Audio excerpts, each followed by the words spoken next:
Rurok tulog mo, Creamline's 8 finals appearance ended. Panahon na para magpalit ng players, delikado pa sa signal.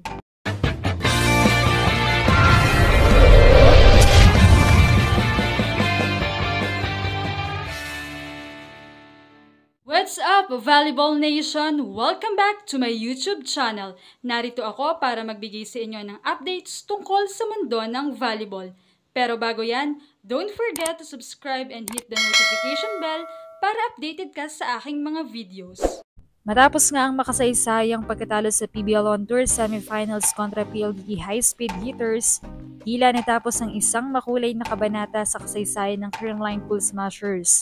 Sa isang intense na 5 sets showdown, nasungkit ng PLDT ang kanilang kauna-unahang final slot victory at ginulat ang buong volleyball community sa pagwawagi laban sa isa sa pinakapinagpipitagang koponan sa liga. Para sa Creamline na kilala bilang team to beat sa PBL sa loob ng maraming taon, ito ay isang reality check na bihirang maranasan ng isang champion team na halos walang kapantay sa consistency. Mula noong 2017, nakilala sila bilang reyna ng court.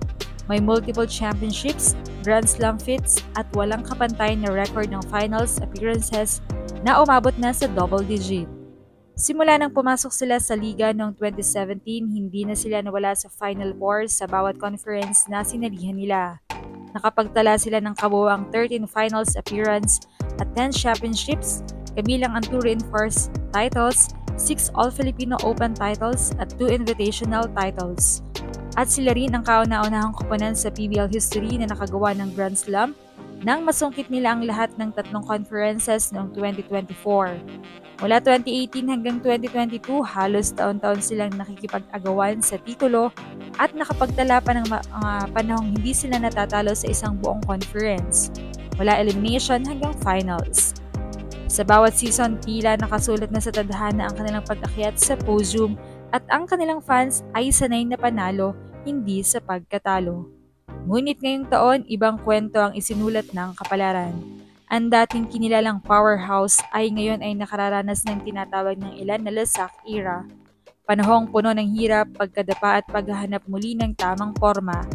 Sa kabila nito, hindi maitatanggi na ang Creamline ay may matibay na pundasyon, solid core players at kultura na panalo na mahirap pantayan.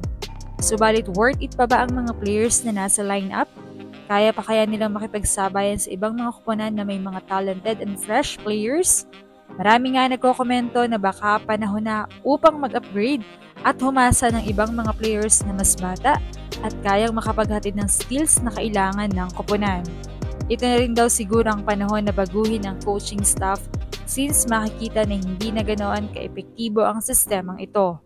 Samantala, bagaman may tsansa pa sila para sa podium finish, ay delikado pa rin sila dahil minsan na din silang tinalo ng Signal HD Spikers at tila nahuli na ng mga ito ang kanilang kahinaan, bagay na ginagamit nila upang talunin ng Creamline.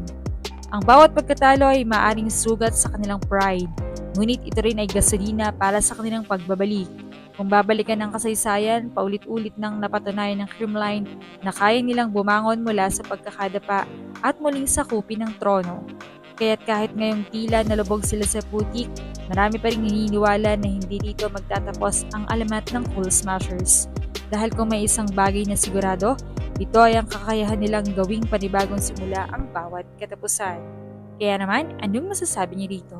Leave a comment below. Thank you for watching and don't forget to subscribe.